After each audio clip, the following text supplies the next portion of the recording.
పెద్ద దిక్కు లేకపోవడమే టాలీవుడ్ కు సమస్యగా మారిందా? ఒక పెద్ద ఉంటే సినిమా వాళ్లకు కష్టాలే వచ్చేవి కావా? జానీ మాస్టర్ పై వస్తున్నవన్నీ కేవలం ఆరోపణలేనా? ఈ వివాదంలో పుష్ప 2 సినిమా వాళ్లను లాగడం కరెక్ట్ కాదా? ఫిలిం ఛాంబర్ లో ఉన్న వారి వల్లే ఇష్యూ పెద్దదైందా? నిర్మాత సి కళ్యాణ్ తో మా associate input editor Nagesh face to face ఇప్పుడు చూద్దాం. జానీ మాస్టర్ ఉదంతం సినీ పరిశ్రమలో కలకలం రేపింది. ప్రస్తుతం ప్రముఖ సినీ నిర్మాత సి కళ్యాణ్ బిగ్ టీవీతో ఉన్నారు. నమస్తే సార్. అంటే జానీ మాస్టర్ ఉదంతాన్ని సీనియర్ నిర్మాతగా మీరు ఎలా చూస్తారు? అంటే ఎలా చూస్తారనంటే ఇప్పుడు జరుగుతుండే విషయం చూస్తుంటే ఏదో చాలా రాంగ్ ట్రాక్లో ఉంది ఇది మొత్తం అని నా ఫీలింగ్. అంటే బేసిక్గా వెళ్తుండే విధానం ముందేదో ఛాంబర్లో కమిటీ డిస్కస్ చేస్తుందన్నారు, లేకపోతే ఇదన్నారు. ఏది నిజం ఏది అబద్ధం అనేది మనకు తెలియదు. కానీ బట్ ఇండస్ట్రీకి మాత్రం పెద్ద డ్యామేజీ. పెద్ద ఛాంబర్ కమిటీ వాళ్ళే డ్యాన్స్ మాస్టర్ అసోసియేషన్ అధ్యక్ష పదవి నుంచి జానీ మాస్టర్ని తొలగించారు. అదైతే 100% రాంగ్ అండి. అసలు ఛాంబర్కి ఆ రైటే లేదు. ఆ రైట్ అనేది కానీ ఉంటే ఛాంబర్ వాళ్ళు కానీ తొలగించుంటే నేనే దాన్ని పెద్ద యాజిటేషన్ చేస్తాను. ఛాంబర్ అనే దానికి ఫెడరేషన్కి ఇలాగా ఉంది, దీని మీద మీరు చర్య తీసుకోండి అని రాయగలరు తప్పితే వాళ్ళు తీసేదానికి వాళ్ళకి లేదు. రేపు ఛాంబర్ వాళ్ళని ఫెడరేషన్ వాళ్ళు తీసేసేదానికి ఉండదు. వాళ్ళ association first of all association వాళ్ళు తీసేసినా చాలా తప్పే. అతను ఎన్నుకోబడిన వ్యక్తి. రెండోది నేరం రుజువు కాలేదండి, నేరం ఆరోపణ అయింది. ఈరోజు ఒక కేసు బుక్ అయిపోయినంత మాత్రాన వాడు ఇది చేసేసినట్టు కాదు. ఫస్ట్ ఆఫ్ ఆల్ ఒక పర్సన్ చెప్తున్నారు ఇలా నన్ను ఇది చేశారని. పోనీ విట్టేస్తున్నారా ఎవరన్నా? పోనీ ఇప్పుడు జరిగిందా? ఇప్పుడు ఇమీడియట్గా కానీ అయ్యి ఉంటే నిన్న రేప్ చేసి ఉంటే ఆవిడ పోలీస్ స్టేషన్కి వెళ్ళి ఉందనుకోండి, టెస్ట్ చేయగానే తెలిసిపోయిండేది జానీ మాస్టర్ ఆవిడ రేప్ చేశాడా లేదా అని. 6 సంవత్సరాల క్రితం నన్ను ఇది చేశాడని చెప్తున్నారు. ఇది ఎంతవరకు యాజ్ ఏ కామన్ మ్యాన్గా మీరు చెప్పండి, ఇట్ ఈజ్ రైట్?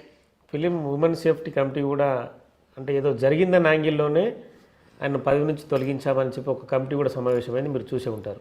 100% ఆ కమిటీ ప్రెస్ మీట్ పెట్టడమే రాంగ్ అండి. ఆ కమిటీకి ఇచ్చింది ఏంటో తెలుసండి పవర్స్.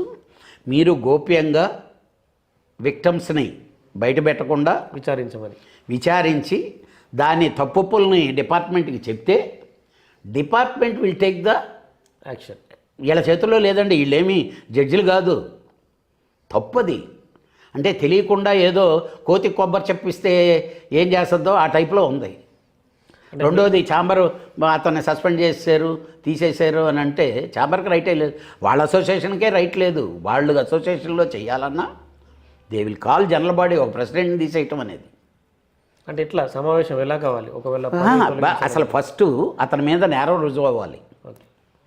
నేరం రుజువు అయిన తర్వాత అరెస్ట్ చేశారండి. చాలామంది పోస్టుల్లో ఉంటే అరెస్ట్ అవుతారు, మినిస్టర్లే అరెస్ట్ అవుతారు. ఇప్పుడు ఢిల్లీ సీఎం కేజ్రీవాల్ అరెస్ట్ అయ్యాడండి, వాళ్ళు కానీ తీసేశారా ఏంటి? రుజువైందా ఏంటి? అసలు ఆ కామన్ సెన్స్ ఉండుంటే అంటే ఇలాంటి వాటిని నా పర్సనల్ ఫీలింగ్ అయితే ఇదే మోసం జరుగుతుంది ఏదో అనేది నా ఫీలింగ్. మీరు సీనియర్ సినీ నిర్మాతగా ఉన్నారు, సో ఇలాంటి వ్యవహారాలన్నీ బదనం అవ్వడానికి ప్రధాన కారణం అవుతాయి మీరు చెప్పిన ప్రకారం అయితే. వీళ్ళందరూ గైడెన్స్ అంటే ఎవరైనా సలహాలు సూచనలు మీలాంటి వాళ్ళకి కావచ్చు ఇంకొకరి కావచ్చు తీసుకోకపోవడం కూడా ఒక కారణంగా భావించవచ్చా? అసలు వద్దు సార్, అసలు అక్కడ ఉండేవాళ్ళని ఆ సిస్టమ్స్ రూల్స్ బైలాల గురించి చెప్పానండి. అసలు కనీసం ఆ మాత్రం అన్నా తెలిసి ఉండాలి కదా ముందు. అంటే ఆ బాడీ అంటే రియల్గా నాకైనా కూడానండి దాసనారాయణరావు గారి పుణ్యమా అని ఈ వంట బట్టిని ఈరోజు ఏ సంవత్సరం ఏ మీటింగులో ఏం జరిగిందో చెప్పానండి ఒక్కరిని. పోనీ మీరు ఈ ఫింగర్ టిప్స్ మీద ఉంటారండి. ఒక తమ్మారెడ్డి భరద్వాజ్ గారు లేకపోతే ఇలాగా ఈ ఇండస్ట్రీలో ఫింగర్ టిప్స్ మీద ఉంటారు. ఏది అవగాహన ఉండి అన్ని మీటింగ్లకు వెళ్ళి అన్ని ఆర్గనైజేషన్లో పనిచేసి అంటే దానికి బాధేసే నేను ఫస్ట్ మీడియా ముందుకు వచ్చానండి. వాళ్ళు ప్రెస్ మీట్ చూసి బాధేసి ఇదేంటా ఇలా జరిగిపోతుందని చెప్పి అది వాళ్ళకి అర్థం కావటంలా. దీని ఇంపాక్ట్ మన ఛాంబర్ నుంచో లేకపోతే మన ఇండస్ట్రీ నుంచో ఒక ప్రెస్ మీట్ పెడితే ఇండస్ట్రీకి ఎంత డ్యామేజ్ అవుద్ది అనే దాన్ని వాళ్ళు అర్థం చేసుకోలేదు. ఐ ఫీల్ దట్ డెఫినెట్గా ఇప్పటికైనా సరే ఇప్పుడు వాళ్ళని ఎంక్వైరీ చేయమన్నారు, తప్పే లేదు, ఎంక్వైరీ చేయండి. ఎవరు తప్పు చేసినా మనం ఏమీ వాళ్ళని ఉపేక్షించాల్సిన పని లేదు. వాళ్ళు ఎవరు మనం ఇండస్ట్రీలో ఉన్నాం, మనతో పాటు వాళ్ళు. అవును. కాకపోతే ఏంటంటే మీరు చేస్తుండేది చేసే విధానాన్ని ప్రశ్నిస్తున్నారు, సిస్టమ్ చేయండి. ఓకే. అంటే వాళ్ళే మీటింగ్ అసలు ఒకటి ఉంది సార్, చెప్పండి. కమిటీ ముందుకు వచ్చింది, కమిటీ ఏం తీర్మానం చెప్పకుండానే ఆవిడ పోలీస్ స్టేషన్కి ఎందుకు వెళ్ళిపోయింది? అంటే దీని వెనక స్పీడప్లు చేసి ఊపులు చేస్తున్నారనే దాన్ని అనుకోవాల్సిన డౌట్ వస్తుందా రాదా? ఇప్పుడు స్పీడప్ అని మీరే అంటున్నారు, ఇందులో ఆ వ్యక్తుల వెనుక ఆమె వెనుక ఎవరైనా ఉంటేనే ఇది జరుగుతుందంట. ఏదో ఒకటి ఉందనే అనిపిస్తుంది. ఇప్పుడు ఛాంబర్ అనేది ఒక ఇండస్ట్రీకి ఒక సంస్థ అండి, ఒక పెద్దలు వర్కర్కి ఇబ్బంది వస్తే చెప్పుకోవాల్సింది అక్కడే. సమస్యలు అక్కడికి వచ్చారు, చెప్పుకుంటున్నారు, డిస్కషన్ జరుగుతుంది. ఇలాంటివన్నీ చాలా వచ్చినాయి. వాళ్ళందరూ పోయి పోలీస్ స్టేషన్లోకి వెళ్ళిపోలేదే, చాలామంది మీద ఉన్నాయి. ఓన్లీ పర్టికులర్ ఈ కేసుని ఎందుకు? అందుకే సంథింగ్ ఈజ్ గోయింగ్ దేర్ అనేది అనిపిస్తుంది. అవును. జానీ మాస్టర్ భార్య కూడా మా బిగ్ టీవీకి ఇంటర్వ్యూ ఇస్తూ పుష్ప 2 సినిమా పెద్దలు దీని వెనుక ఉన్నారని ఆరోపిస్తుంది. అంటే పుష్ప 2 సినీ పెద్దలు దీని వెనక ఉన్నారని ఆవిడ ఆరోపించడం అనేది తప్పు. అంటే నా వరకు అభిప్రాయం. ఎందుకు తప్పు అంటున్నానంటే, డీటెయిల్డ్గా ఆవిడ తెలుసుకొని ఉంటే ఆవిడ మాట్లాడటంలో తప్పు లేదు. ఊహించుకొని ఒక పెద్ద డైరెక్టరు, ఇప్పుడు ఆయన సుకుమార్ ఏమి చిన్న పర్సన్ ఏం కాదు, ఒక పెద్ద డైరెక్టరు, ఒక పెద్ద కంపెనీ, పెద్ద దీంట్లో జరుగుతుండేటప్పుడు దీన్ని అలాగా ఆవిడ అనేసుకోవటం రాంగ్. బట్ ఒకటి సార్, ఉంటే ఎన్ని రోజులు ఇదవద్దండి, ఎన్ని రోజులు వీళ్ళు అవాయిడ్ చేయగలరు? బయటికి సినిమా ఇండస్ట్రీలో ఏది బయటికి రాకుండా దాగదో. మనం అనుకుంటాం, అబ్బే మన ఇద్దరమే ఉన్నాం రూమ్లో, మన ఇద్దరమే మాట్లాడుకున్నామని. ఇది 5వ రోజుకు బయట ఉంటుంది మొత్తం, మన ఇద్దరమే మాట్లాడుకున్నాం. అదేదో ఎవరో థర్డ్ పర్సన్ సీక్రెట్ ఏజెన్సీ ఏమి రాడు, మనమే క్యాజువల్ డిస్కషన్లో చెప్పేస్తాం, కళ్యాణ్ గారు నేను ఇలా కలిసాం, ఇలా మాట్లాడుకున్నాం, ఇలాగన్నారు, ఇలా ఫీల్ అయ్యారు, ఇది అనేది. అమ్మాయి బాధ కూడా వర్ణనాతీతం. జానీ మాస్టర్ భార్య కూడా నా భర్తకి 2వ భార్యకు రావాలనే తీవ్ర ప్రయత్నం చేసింది, ఈ క్రమంలోనే వాళ్ళ ఇంటికి వెళ్ళి ఒకసారి కొట్టబోయాను కూడా అనేది ఆమె చెప్పుకొస్తుంది. అంటే ఇప్పుడు ఒకటి ఉన్నాయి సార్, ఇవన్నీ ఎలా ఉంటాయంటే, ఆ రోజే ఆవిడ పోయి ఈవిడ మీద కంప్లైంట్లు ఇచ్చున్నాయనుకోండి, అది వేరేగా ఉండేది. ఈరోజు ఈ సిచ్యువేషన్ ఉండే టైంలో వాటిని మనం నిర్ధారించి మాట్లాడటం అనేది it is not the right time. But రేపు ఉదయాన ఇది ఒక మళ్ళీ కొత్త సినిమా, జానీ మాస్టర్ సినిమా, ఇది టైటిల్ జానీ మాస్టర్ సినిమా. ఈ సినిమాలో ఏమేమి మలుపులు తిరుగుతాయి, ఎక్కడెక్కడ తిరుగుతాయి, ఎక్కడెక్కడ జనాలు వస్తారు, ఏమేమి సినిమా జరుగుద్ది అనేది మన అందరం చూడాలి. ఇంటర్వెల్ ఎక్కడ ఉంది, క్లైమాక్స్ ఎక్కడ ఉంది. అంటే తిరు సినిమాకి జాతీయ అవార్డు పొందిండు, 2 ఫిల్మ్ఫేర్ అవార్డులు కూడా వచ్చి ఉన్నాయి జానీ మాస్టర్కి. ఆ స్థాయికి వెళ్ళిన వ్యక్తికి సినీ పరిశ్రమ అండ కూడా లేదనేది ప్రధాన ఆరోపణ. ఆ ఆరోపణ మీరు ఎంతవరకు స్వీకరిస్తారు? అంటే ఒకటండి, ఈ కేసు విషయంలో అలా ఫీల్ అయ్యే కదా మాట్లాడుతున్నాను, నేను మాట్లాడుతున్నాను అండి, అది ఫీల్ అయ్యే మాట్లాడుతున్నా. నాకేం జానీ మాస్టర్ తమ్ముడు కాదు, లేదా బామర్ది కాదు, ఇది కాదు కదా. Is a talented fellow. అలాగని టాలెంటెడ్ వాడు తప్పు చేస్తే దాన్ని యాక్సెప్ట్ చేయమని ఎవ్వరూ చెప్పరు, ఇండస్ట్రీలో మేము అసలు చెప్పం. బట్ ఈ జరిగిన తప్పు జరిగింది అన్నదాన్ని దాన్ని కూలంకుషంగా చేసి సమస్యను పరిష్కరించే దిశ ఇండస్ట్రీ చేయలేకపోయిందనేది. ఇందాక ఎవరో అన్నారు, సుకుమార్ గారి ముందు ఈ ఇష్యూ వచ్చింది, ఆయన హ్యాండిల్ చేయలేకపోవటం అనేది రియల్గా బాధాకరమే. ఎందుకంటే ఈరోజు తన సినిమాకి అమ్మాయి పనిచేస్తుంది. కానీ నేను ఎందుకంటున్నాను, మాస్టర్ భార్య కూడా సుకుమార్ని వెళ్ళి ప్రశ్నిద్దామనే యాంగిల్ కూడా అంటే ఇప్పుడు నేనున్నానండి, అందుకే నేను అంటున్నా, నాకు తెలిసినంత వరకు మాకు మా గురువుగారు ఉండుంటే దీన్ని ఇద్దరిని పిలిచి ఎప్పుడో అసలు ఇంత దూరం ఈ టాపిక్కి వచ్చుండేది కాదు. ఫస్ట్ ఆయన ఉన్న రోజులు ఈ కమిటీలు ఏవీ లేవు సార్, ఒకటే కమిటీ, దాసనారాయణరావు గారి కమిటీ. ఇండస్ట్రీకి ఏ తప్పు జరిగినా తప్పు చేసిన వాడిని మందలించేవాడు, మళ్ళీ తప్పు జరగకుండా చూద్దామని ఇండస్ట్రీకి చెడ్డ పేరు రాకుండా ఆయన భుజాల మీద వేసుకొని కాపాడేవాడు. ఈరోజు రియల్గా ఇది మాత్రం ఇబ్బంది ఫీల్ అవుతుంది. ఎట్లా మరి ఇండస్ట్రీకి గుండెకాయ పెద్ద ఎవరు సముదాయించాలి, ఎవరు సమస్యలని? సార్ ఈరోజు కూడా నా వరకు నేనైతే ఒకటే చెప్తా, దాసనారాయణరావు గారి తర్వాత ఈ ఇండస్ట్రీని కాపాడగలిగిన, హ్యాండిల్ చేయగలిగిన వ్యక్తి చిరంజీవి గారు లాంటి వాళ్ళేనండి. ఎందుకనంటే ఆయన చెప్తే ఒక వాయిస్ ఉంది, వింటారు, ఒక సేవ్ ఉంది. కానీ ఇలాంటి విషయం అనే లోపల ఆయన కూడా ముందుకు రాలేకపోవటం, ఇంత అల్లరి కాకుండా నిజంగా చిరంజీవి గారి దగ్గరకు కానీ వెళ్ళి ఈ సమస్య కూడా పరిష్కారం అయిపోయి ఉండేది. అల్లరి చేసుకొని ఆయన దగ్గరికి వెళ్తే ఆయన ఏం చేయగలరండి? అందులో చిరంజీవి గారు చాలా గుమ్మనంగా ఉండేటటువంటి వ్యక్తి. రెండోది మన అతను పొలిటికల్లో తీసుకొచ్చారు, లవ్ జిహాదులు తీసుకొచ్చేసారు. ఇవన్నీ ఎక్కడి నుంచి వచ్చినాయండి? ముందైతే వచ్చినాయా ఇవన్నీ? అవును. మా ఛాంబర్ వాళ్ళు పెట్టిన ప్రెస్ మీట్ వల్లనే పెరిగినాయి ఇవన్నీ. ఎట్లా మరి ఆ కమిటీని ఎవరు కట్టడి చేయాలి? ఆ కమిటీకి అంటే రేపు డెఫినెట్గా మాట్లాడతారు సార్, ట్రేడ్లో మాట్లాడతారు, తర్వాత ఇండస్ట్రీ వాళ్ళు మాట్లాడతారు. ఇలాంటి అంటే వాళ్ళు తప్పు చేయటం అంటే వాళ్ళు తొందరపడతనం చేశారు, వాళ్ళు ప్రెస్ ముందుకు రాకూడదు. చిన్న క్వశ్చన్, అంటే సినిమా పరిశ్రమలో ఆధిపత్య పోరు ఏమైనా కొనసాగుతుందా? ఒకరికొకరికి పడకపోవడం, ఒకరికొకరికి సార్ ఇప్పుడు అంటే ఈ చాలా ఎన్నో ఏళ్ళుగా చూస్తున్నారు పరిశ్రమని. నేనా ఆల్రెడీ 42 years దాటిపోయింది, 40 ఏళ్ళు దాటింది. మీరు చిన్న స్థాయి నుంచి పెద్దవాళ్ళ వరకు అందరినీ చూసి ఉంటారు. ఈరోజు ఇక్కడ ఆహా ఓహో అనుకునే అందరినీ బిగినింగ్ స్టేజ్ నుంచి నేను చూశానండి. బిగినింగ్ స్టేజ్ నుంచి అందరినీ చూసాం, అందరినీ ఇది చేసాం. కానీ ఒకటి ఇంతెందుకండి, నాకే జరిగింది కదా. సౌత్ ఇండియన్ ఫిల్మ్ ఛాంబర్ ప్రెసిడెంట్గా ఉన్నా నేను వేరే ఒక కేసులో నన్ను అరెస్ట్ చేస్తే నన్నేం వాళ్ళు తీసేయలేదే, నన్నేం వాళ్ళు సస్పెండ్ చేయలేదే. నేను ఈరోజు క్లీన్ హ్యాండ్స్తో బయటకు వచ్చా. ఆ రోజు ఓహో ఎంతమంది వెనక మాట్లాడేసిన వాళ్ళు ఉన్నారు. నేను ఆ బాధతో చెప్తున్నా. ఆ రోజు నేను ఫేస్ చేసిన బాధ నాకు తెలుసు. ఈరోజు జానీ మాస్టర్ అనేవాడు వాడి కెరీర్ని అసలు నేను ఆ అమ్మాయిని ప్రశ్నిస్తున్నాను.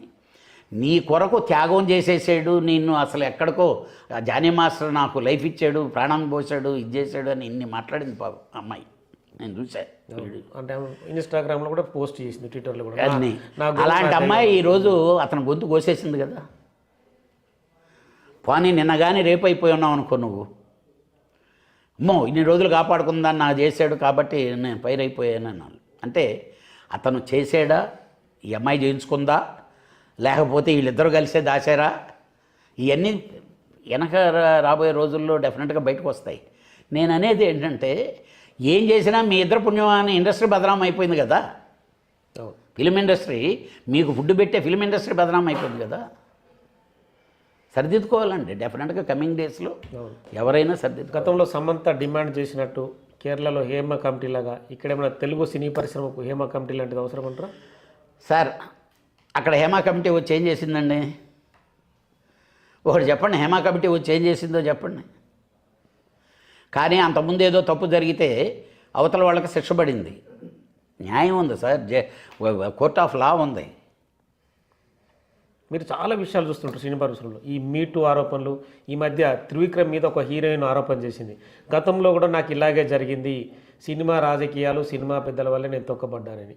ఇవాళ కూడా ఒక పేపర్లో ఒక బాలచంద్ర గారిని గురించి కామెంట్ చేసి నిజంగా చాలా బాధ. ఇలాంటి అంశాలు ఎందుకు రేపటి నుంచి వస్తాయి సార్, ఇంకా రేపటి నుంచి పుంకాలుగా వస్తాయి.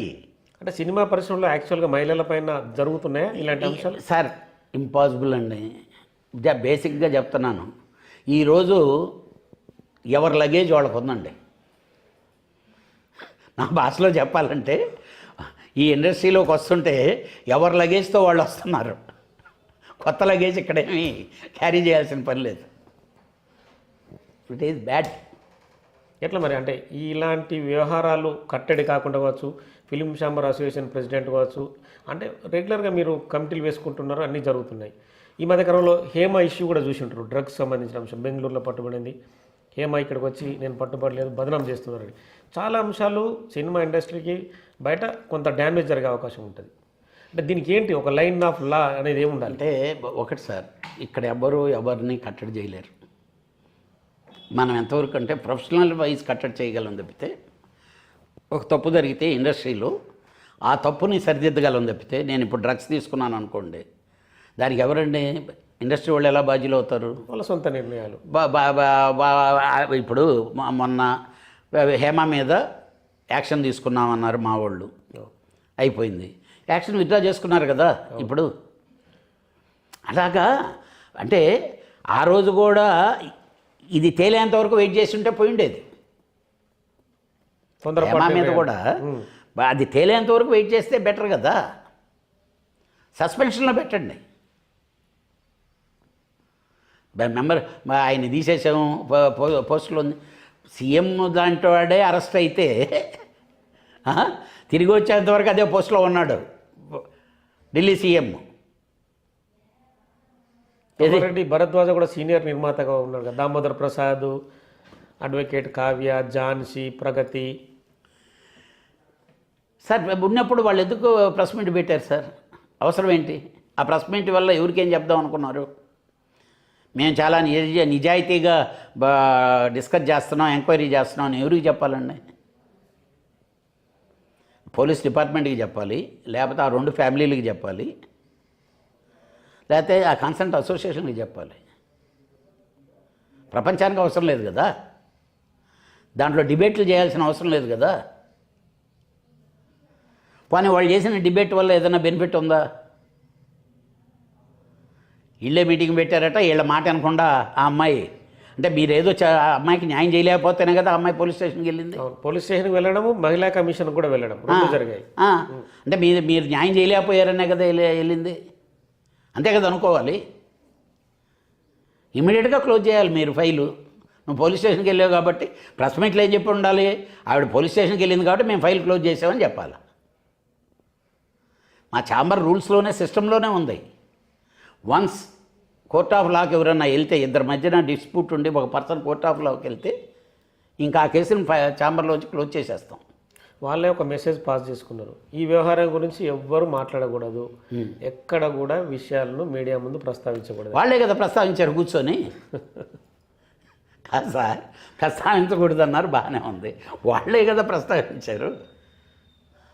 ఆ ప్రస్తావించారు కాబట్టి నేను ప్రశ్నించానండి. లేకపోతే నేను అంతకుముందు అసలు వాళ్ళు ఆ ప్రెస్ మీట్ వచ్చిన తర్వాత చూసి బాధేసి.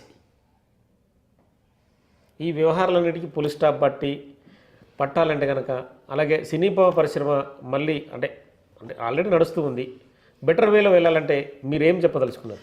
ఏం లేదు సార్, సెల్ఫ్ రెగ్యులేషన్స్ కావాలి. రెండోది కనీసం ఎవరన్నా సీనియర్స్ను లేకపోతే ఏం చేస్తే బాగుంటుంది అనే దాని మీద ఒక చర్చ జరిగిన తర్వాత బయటకు వెళ్ళాలి సార్.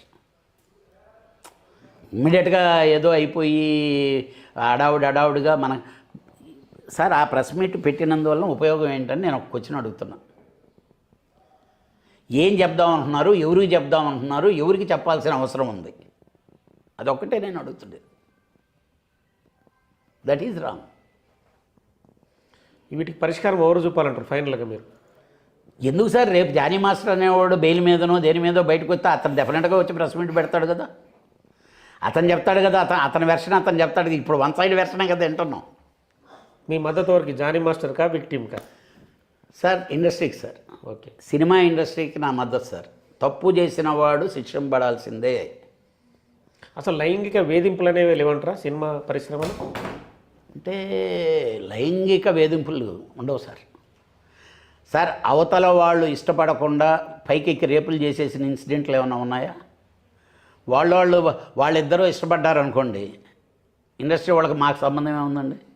సినిమా చేసే ప్రొడ్యూసర్కి సంబంధం ఏంటి? లేకపోతే డైరెక్ట్ చేసే డైరెక్టర్కి సంబంధం ఏంటి? యాక్ట్ చేసే హీరోకి సంబంధం ఏంటి? వాళ్ళిద్దరూ సినిమా ఇండస్ట్రీ వాళ్ళే అయ్యి ఉంటారు. ఫస్ట్ వాళ్ళిద్దరు అంగీకారం లేకుండా ఏదన్నా జరిగిందనుకోండి, ఇప్పుడు రేపు ఎప్పుడు జరుగుద్ది సార్? ఇష్టం లేకుండా ఉండి బలవంతంగా పట్టి రేపు చేస్తే అది రేపు కేసు అంటున్నారు. ఇది రేపు కేసు ఎలా అవుద్దంటున్నా? మేము సినిమాల్లో రేపులు చాలా రేపులు తీస్తుంటాం. ఒకరికి ఇష్టం ఉండి ఒకరికి ఇష్టం లేకపోతే రేపు. ఇక్కడ ఒక క్వశ్చన్, ఇద్దరు హీరోల మధ్య ఆధిపత్య పోరే జానీ మాస్టర్ బలవడానికి కారణం అనేది ఒక బయట నుంచి ఒక టాక్. అదే ఉండదు అంటే అందులో ఒక హీరో ప్రస్తుతం రాజకీయ నేతగా ఉన్నారు, ఒక హీరో ఇండస్ట్రీ. సార్ అవన్నీ ఒకటి మాట సార్, ఎందుకంటున్నానంటే అంటే బేసిక్గా ఒకటి అంటే వాళ్ళ ట్వీట్లు కూడా అనుకూలం వ్యతిరేకం యాంగిల్లో వస్తున్నాయి. అంటే మనం అంటే దీని మీద మనం కామెంట్ చేయటం కరెక్ట్ అయిన వెర్షన్ కాదు. మీరు సీనియర్ నిర్మాతగా ఉన్నారు కాబట్టి అడిగాను నేను. అంటే ఒక్కోసారి ఒక్కో సడన్గా ఒక డైలాగు ఇంకో డైలాగ్కి లింక్ అయిపోద్ది. బట్ నవ్వే days it is not the right way. ఒకవేళ అలాంటి స్మెల్గా జనాల్లో ఉందని తెలిస్తే వాళ్ళిద్దరూ సర్దుకొని అలాంటిది లేదు అనేది చేయగలిగితే ఇండస్ట్రీకి మంచిది. ఓకే, సో థ్యాంక్ యూ అండి. Thank సో మొత్తానికైతే ఏదైతే జానీ మాస్టర్ ఉదాంతం సినిమా పరిశ్రమలో కొంత కలకలం రేపిన మాట వాస్తవమే. కానీ సినిమా పెద్దలు కరెక్ట్గా హ్యాండిల్ చేస్తే ఈ ఇష్యూ చాలా దూరం వెళ్లకుండా ఉండేది. ఎక్కడైతే మొదట ఆ విక్టిమ్ వచ్చిందో, ఆ విక్టిమ్ వచ్చిన తర్వాత వాళ్ళు ఇద్దరిని విచారించి ఇష్యూను క్లోజ్ చేయాల్సిందని చెప్పి సి కళ్యాణ్ గారు అభిప్రాయపడుతున్నారు. With cameraman Roshan, Nagesh.